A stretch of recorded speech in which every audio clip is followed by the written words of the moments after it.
welcome to Street Check, the best podcast in the history of Cabot Wealth Network, which has been in business since 1970, delivering investment research, ideas, and stock picks for more than 50 years. I'm Chris Preston, editor-in-chief. And I'm Brad Simmerman, the web editor and chief analyst of the Cabot Wealth Daily. Today, a little bit after our normal segments, we're going to welcome on Mary Ellen McGonagle of MEM Investment Research. Before we get there, we're going to do our Big Three November rally, how stocks are looking now, the resurgence of meme stocks, seemingly. And then we'll take a little bit of time to talk about Charlie Munger, who passed away this week at 99. He was co-chair of Berkshire Hathaway and legendary investor in his own right. Yeah, and before all that, we will start, as usual, with our Defend the Take. And Brad, you're up this week. Your take, for which you have 90 seconds, is that small caps, famously underperforming the large caps this year, really the last 2 years, will not only outperform large caps next year, will have double-digit returns even without a major catalyst. Again, 90 seconds, go. Okay, so we've talked a lot about the crowded trade, the mega cap tech stocks, right? That's been sort of the story of the year. So I was doing some research, looking into some of the data provided by Ed Yardeni, and I'll share that in the description if you want to look at it yourself. As of right now, the mega cap 8, which he uses for the classification rather than the Magnificent 7, are 12 trillion market cap. That's 28% of the value of the S&P 500. In 2015, they were 10% of the S&P 500. If you look at Yardeni's chart, you'll see why I'm using 2015 as sort of the demarcation line. That's where they really took off, and it's sort of disconnected from the broader market. They represent only 20% of the earnings power of the S&P 500 and only 10% of revenues. Since 2015, both of those numbers have doubled, so from 10 and 5% respectively. However, the market cap has tripled in the same time frame. I believe that would represent $3 to $5 trillion overinvested just into the mega cap 8 stocks. The entire market capitalization of the Russell 2000, which is a small cap index most people should be familiar with, is 2.3 trillion. If we were to see some deviation or some exit from the mega cap 8 trade, which I think we're seeing signs of now in November, and the excess value that they represent were to then trickle proportionately into the broader market, that's somewhere in the neighborhood of $250 billion worth of underinvestment that's currently in the mega cap 8 that could then be redirected into the small caps. And I'll wrap it up by saying that assumes no major recession or Bruce's end game for stocks, where only like a couple of the best performing stocks drive any returns whatsoever. Yeah, I mean, I agree. And I gave you a little extra time there since I interrupted. Yahoo Finance is the bane of my existence. Anytime I open it, it wants to play an ad very loudly for me. Only when I'm on the podcast, though. So small caps have been, famously stagnant to down for the last 3 years. I mean, you go back 3 years, it was trading higher on this date. It was 1892. The Russell, that is, in December 2020, it's at 1837 as we record this. I mean, and small caps are known as Tyler London, who's our small cap expert, talks about they over time outperform large caps. And, by his measurement, they outperform every three out of every 5 years. And this is underperformance for really the last 3 years. Their post-COVID run really ended at the end of 2020, while the rest of the market kept going for another year. So it's due for a big bounce back next year and beyond. It's already showing signs of life. As this market rally has broadened. So I agree with you. I think it'll be up. Small caps will be up double digits next year easily. Yeah, the easy way to play it too is not to go and pick and hunt for individual small cap names, although that's certainly something you can do. Underweight big tech, overweight small caps. And you're essentially taking advantage of a reallocation by hedge funds that are crowded into the big tech names, and you're taking advantage of the broadening rally, which we're seeing, and I think we'll probably touch on now, actually, as we move on to discuss the state of the market. Yeah, so that's first in our big three. The market had a banner November up. S&P was up roughly 10% range. And this was when we sat here a month ago, end of October was as dire as it had been since, probably end of last year, maybe since around this time last year. And it seems like in 1 month, this rally was strong enough that it's completely changed the market's character. It started off as, the mega caps leading the way, mega cap tech stocks, Magnificent Seven leading the way again, but it's broadened out to include small caps. And as I mentioned a couple of weeks ago on here, I think my defended take was, you'll know the rally is real once the equal weight S&P equal weight index gets above its 200-day moving average, and it has done so. And not only has it done so, what's encouraging is that in the last week to 10 days, the S&P, NASDAQ have sort of stagnated, although the Dow's been up. Well, the equal weight index has continued to rise. So that to me shows that this rally is real. Yeah, absolutely. The equal weight broke above its previously declining 50-day line on about the 14th of November. 50-day lines headed higher now, broke above the 200-day moving average 3 days later.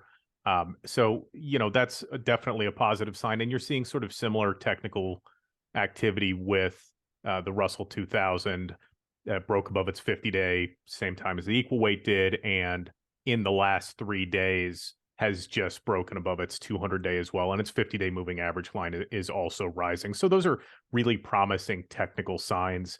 And, I don't think it's unexpected. We've been talking for a long time about how the mega cap tech stocks are the obvious trade. And, even hedge funds got to the point where they were crowding into them. People had to look elsewhere to start generating returns. These things seem to have capped out. And I could be wrong. I think I said Nvidia had capped out around 460 over the summer, and I think it's still above that level now, but not necessarily meaningfully.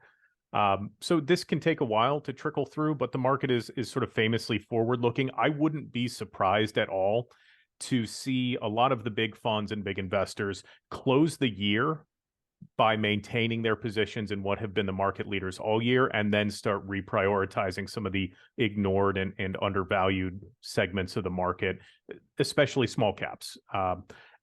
Again, that's assuming no major recession, right? Because smaller companies tend to get hit harder in recessions. They tend to have less robust profit cushions, lower margins. It's tougher to operate a smaller company.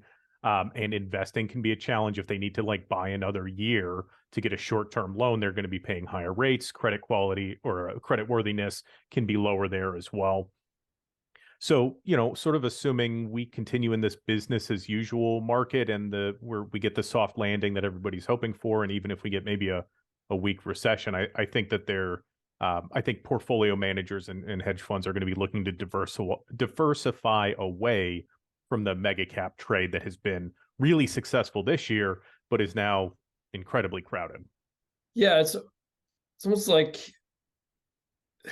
the rally was strong enough, especially in the headline indexes, S&P, NASDAQ, in November up, like I said, about 9%, that you could almost see those indexes not rising much between now and year's end. But due to some of the factors you're describing, as the air comes out of the balloon of the, it sort of get the Magnificent Seven mega caps sort of giveth and taketh away. They led the charge even when hardly any other stocks were participating first half of the year, and now, first half of November, I guess. And now I think they're starting to, retreat a little bit, and will likely to continue to do so, at least for a little bit here. So the market, because they have such influence on the market, the market themselves might not go up, but you might continue to see the equal weight index rise or the Dow rise. So I'd keep a closer eye on those for indication of what's really happening in the market. Even if you see the S&P has been basically stuck in neutral for a week to 10 days, I don't think that's any sign of broad market weakness. I just think it's a sign of mega cap tech weakness.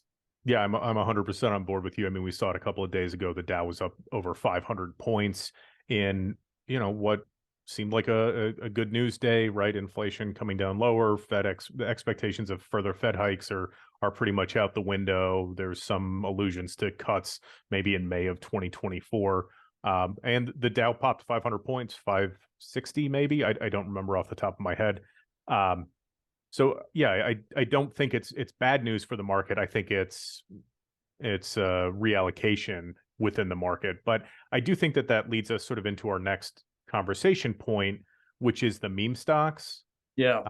You had some statistics or some numbers that you saw, maybe not statistics, with some of the resurgence that the meme stocks from the summer of 2021 are having. Right. Yeah. Some meme stocks, some just what our Jacob Mintz refers to as garbage stocks or junk stocks, Mike Santolo calls them. So, I mean, one is definitely a meme stock. GameStop GME is up 28.5% in the last week, 27% over the course of 2 days earlier this week. Others are QuantumScape, QS, that is up 20% this month.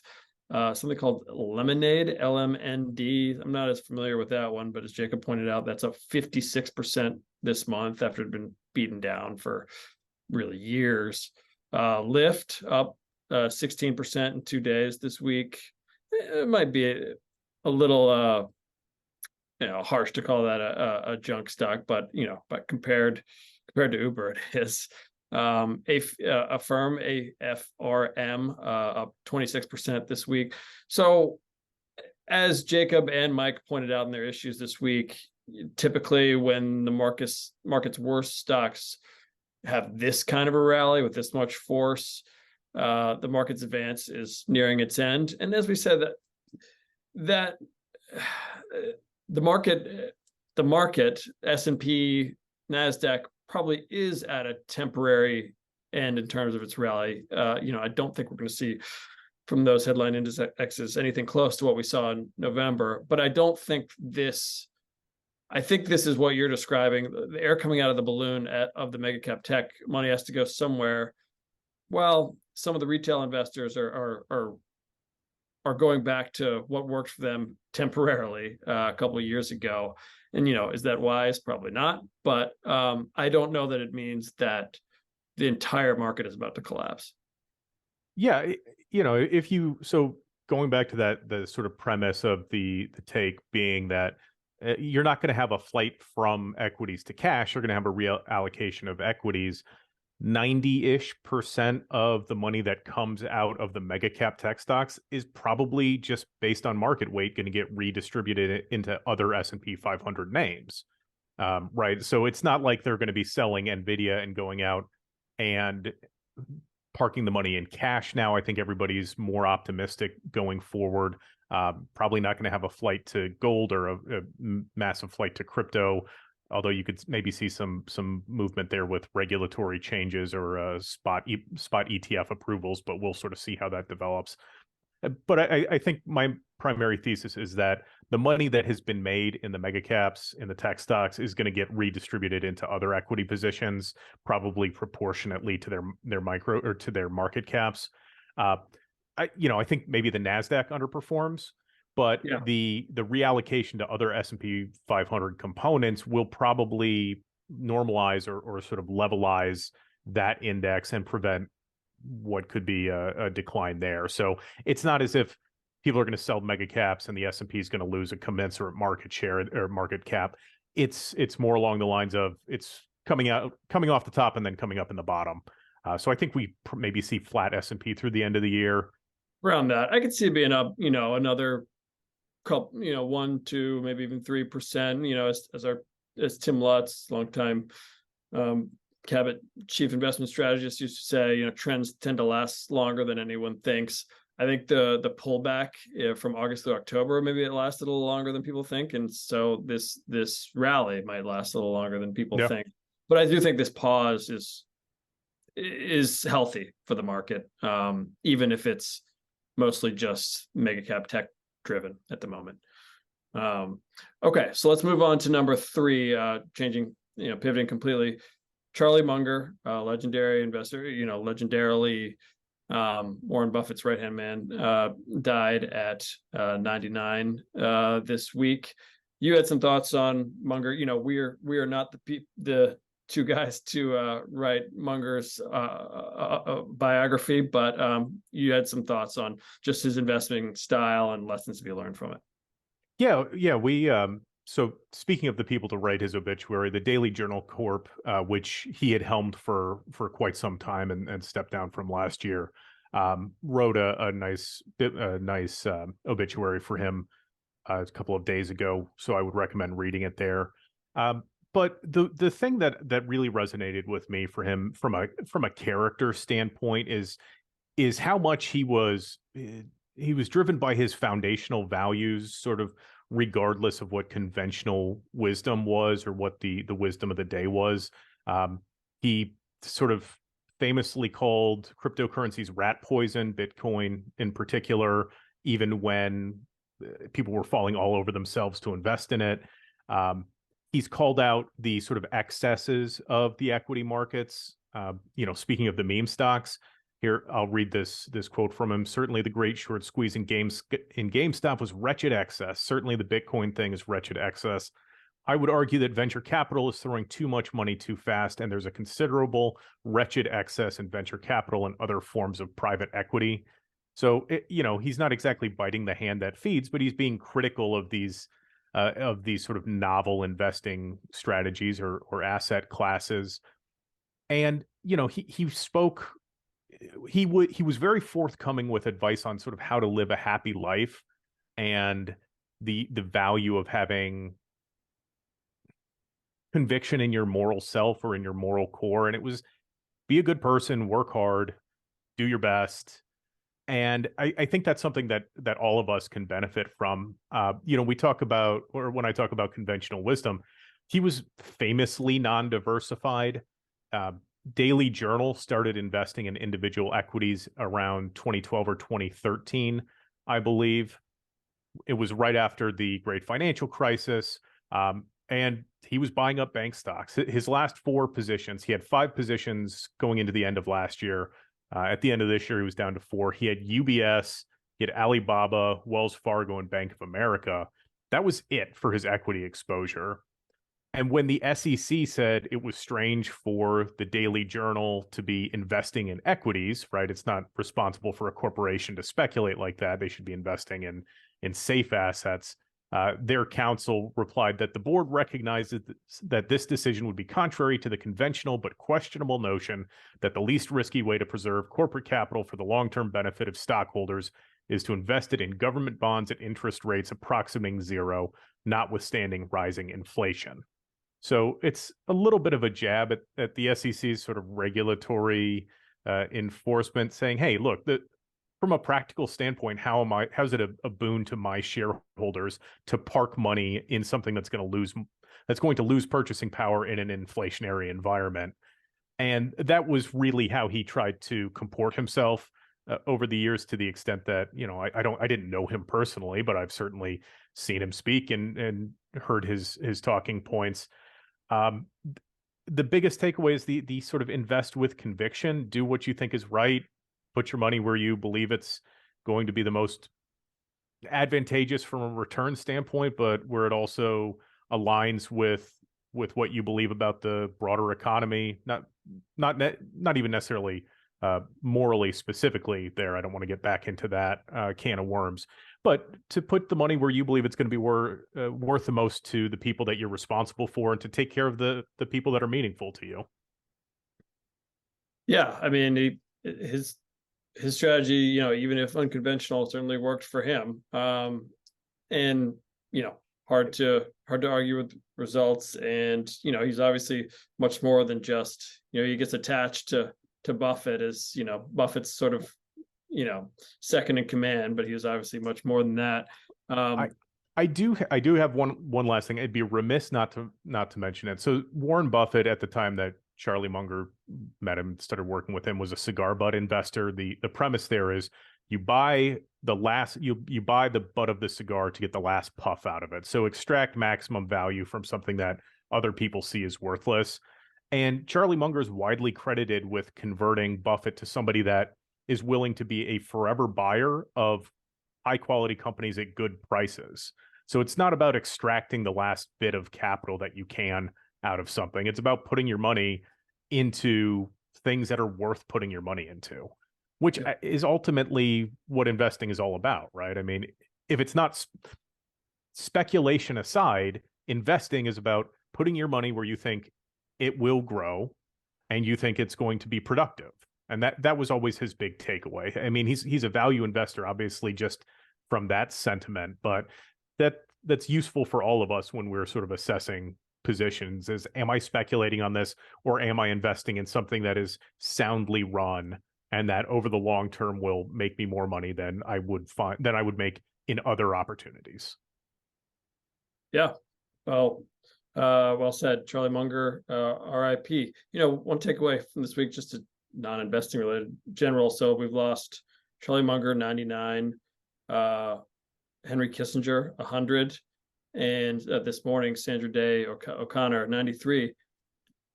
It's a good long lives there. It makes you feel good about, we're actually, life expectancy that this really is trending in the right direction, especially for people who had very stressful jobs, lives, but obviously lived them well.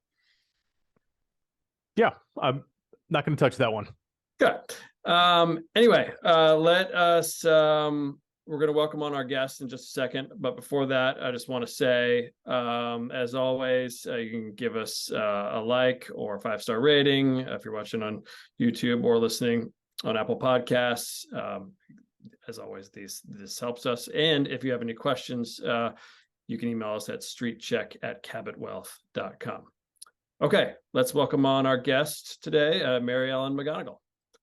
All right, we welcome on Mary Ellen McGonagal, who is founder of MEM Investment Research, got her start at Goldman Sachs, worked at William O'Neill and Company for 15 years, has been in the business for, over 30 years now? Is that right? It's been a while, yeah. Been a while, yeah. Yep. Right out of college. Yeah, wow. Senior Managing Director of Equities, Simpler Trading. So welcome, Mary Ellen. Thanks for joining. Thank you. Thanks for having me. So I know one of the things you talked about, it's on your bio page on your MEM Investment Research site, is you like to teach and trade directional stocks. Talk about that strategy and just your general investing philosophy. Sure, yes. So as it relates to equities, I was brought up in the world of William O'Neill and Company, founder of Investors Business Daily. I was in their institutional division, and a lot of that period, in fact, the whole time was all about implementing the O'Neill methodology, which is uncovering these big winning stocks before they take off. And one of the primary drivers is going to be earnings. Very critical. So by that nature, very much drawn to these higher growth names. So oftentimes it will be within technology, consumer discretionary, and other higher growing areas. That actually, really aligns closely with what Cabot was founded on, which is identifying the growth stocks. Mike Santolo's our chief strategist right now. Sure. And one of the things that we have emphasized with growth coverage is earnings growth over a projected period of time. You want to see, if you can find it, triple-digit sales growth. You want to see that high earnings growth. What are some of the specific tells that you look for, some of the specific criteria that you look for that maybe somebody would be able to screen with? Yeah, so certainly, as you mentioned, those numbers, I want to see high sales that then in turn translate into high growth. But it's also a lot about momentum. So it's about putting your arms around those areas of the market that are exhibiting outperformance. And oftentimes it's a bit like a racehorse, and you're just watching that field. You're looking for that horse that's beginning to edge a bit ahead of its peers. And oftentimes when you dig in, there's very sound reasons for it. Right now, we're seeing a lot of these software names coming into play. I use IGV for software, and we're seeing a very well-founded movement into a number of these high-growing software names, as for instance. And Brad and I were just before you came on, we were talking about the market, coming off a banner November. At first, at least, driven by the Magnificent Seven that we saw dominate the first half of the year. But even as the S&P and the NASDAQ have sort of stagnated in the last week or so, we've seen the S&P equal weight index continue to rise and the Dow continue to rise, and small caps get in on the act. Where do you stand on the market now? Are you seeing the same thing? Are you encouraged about, where we could go from here? Yeah, very encouraged. We're in a typically very seasonal period where over the last 30 years, the markets have increased about 1.5% on average, but certainly there are pockets of growth that are looking a lot more interesting. And I did, in fact, in my report last week, talk about the Dow and the fact that it obviously did not go down as much as the broader markets, but it is very close to getting back to its previous high, unlike the other indices. And when you look at the components within the Dow and those areas that are outperforming, it is broad-based, and that's what you want to see. That does tie in with the concept that we are seeing more names participate in these markets. We are seeing that broadening out, which is what you need to see for a sustainable rally. So I like where we are right now. We're overbought on both the S&P and the NASDAQ. That RSI is up above 70. So we're certainly due a pause, and we are seeing that. Right. Are you expecting the RSI to normalize via some lateral trade, just a time correction versus a price correction? Or are you thinking that we could maybe sell off a little bit?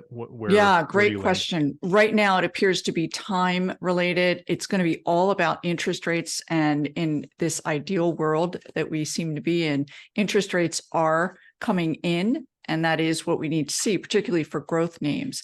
So that is very good. I don't know if I can share a chart, but I do have a chart that I've included in my report, basically talking about a pullback versus more. And when you look at the two recent periods in the markets where we did get that RSI above 70, the period that was more than a pullback was simply because, or mainly because, interest rates were on the rise. And that is the enemy of the markets. So, right. So our crystal ball is famously broken here. We try not to make predictions.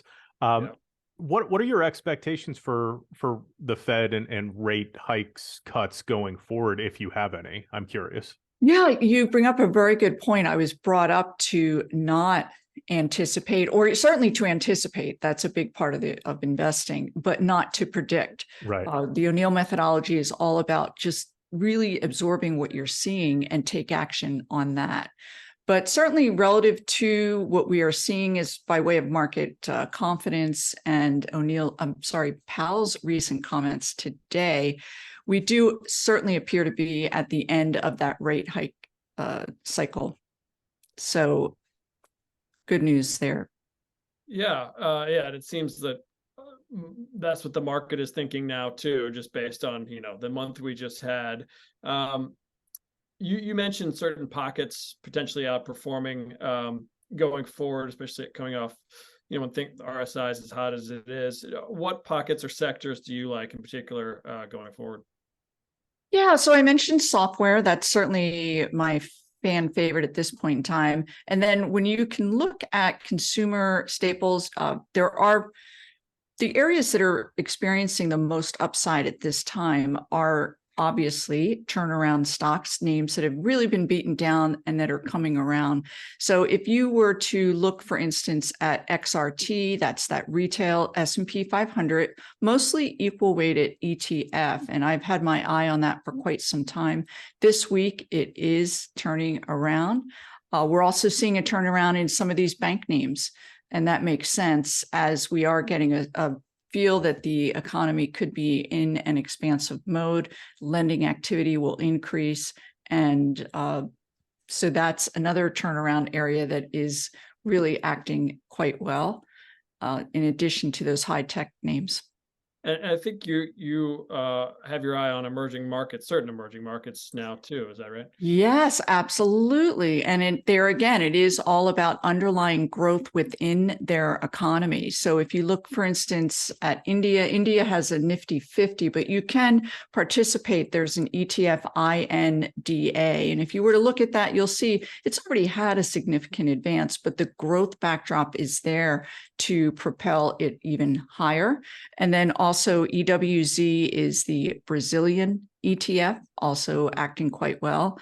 And EWW is Mexico. So these are areas that their economy, you want to make sure that the underlying strength is there in place.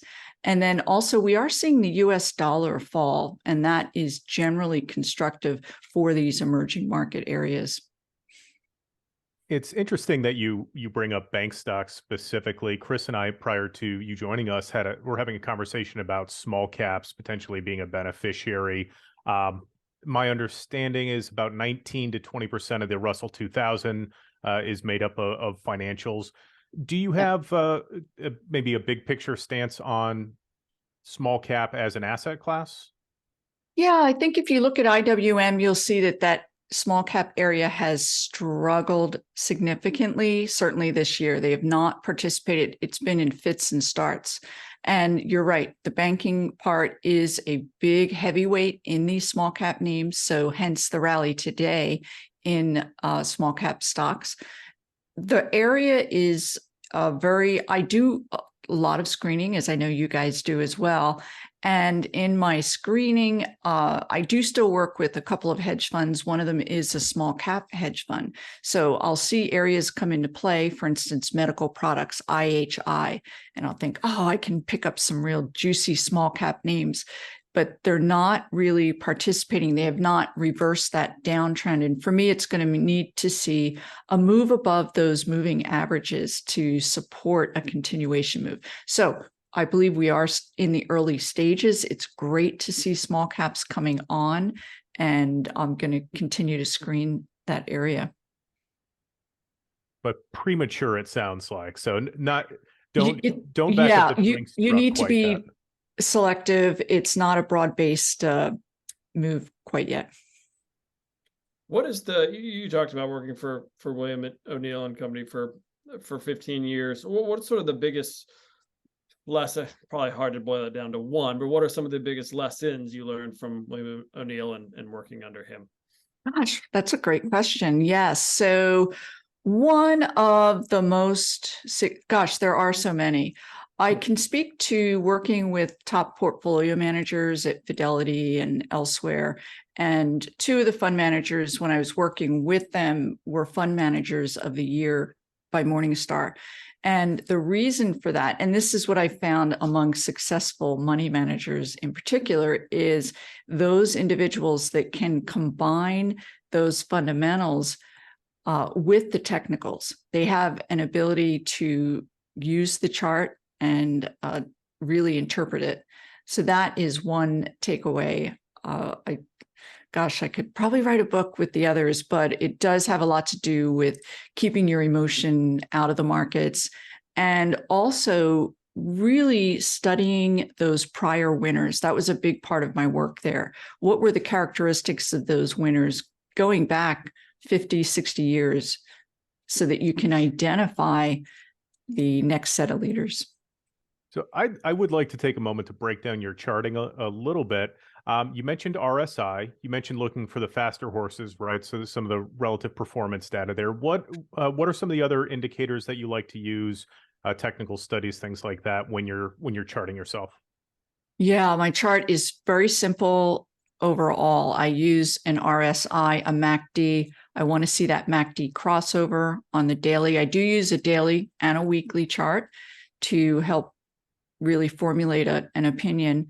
mostly the daily, of course, for that short term, and then simple moving averages. If the stock really gets going, Wingstop is a name that I identified about a month ago, and it really has taken off.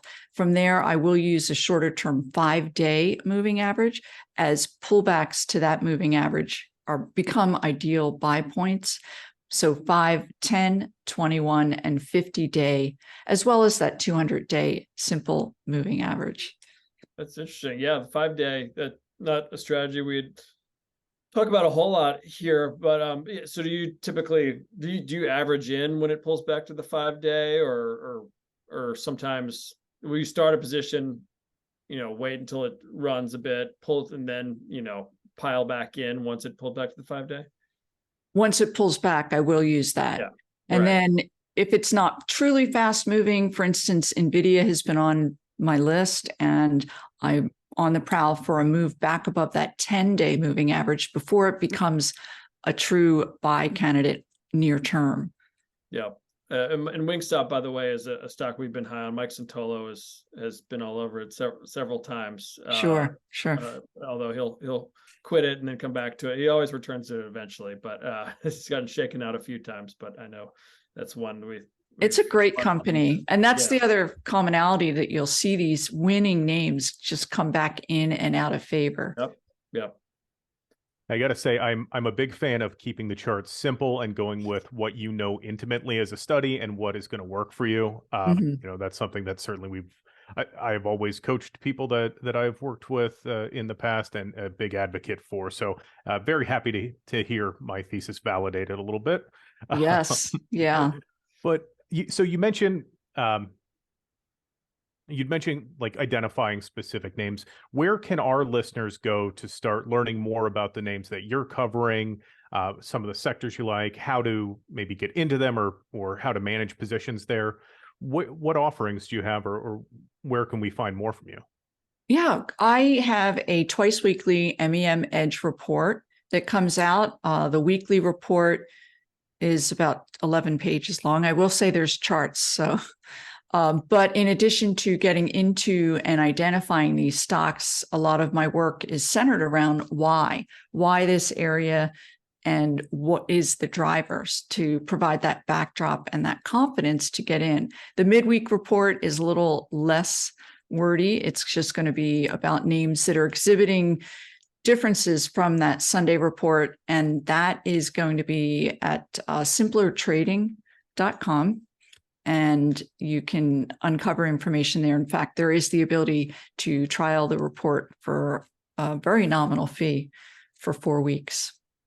Yeah, it sounds like a great opportunity. I mean, your investing style is very much in alignment with the Cabot readers, and I think with our listening base as well. So it certainly strikes me as something that would be worthwhile to at least give that trial to, or spend a little time investigating, because it doesn't sound like it's going to be Greek to you at all. It sounds like if you're familiar with what Cabot puts out there, you're gonna just be right at home with the MEM investment research content. Appreciate that. And you're also clearly a dog lover like myself. Yours are just more camera friendly, or less camera shy than mine. Is that a golden retriever? A golden retriever and a sheepadoodle. Okay. Yeah, I have a golden retriever by my do you? Yeah, it's more just, she would love to be on camera, but the room's not quite big enough. But I like that. I like that they stayed in the picture almost the entire time. It's good. I didn't realize that. Entertainment purposes. No, it's great. We're a dog-friendly podcast. That's great. Mary Ellen, thank you so much for joining us, and welcome back on anytime. Oh my gosh, thank you. Very great meeting you too. All right, good Have a great day. Bye.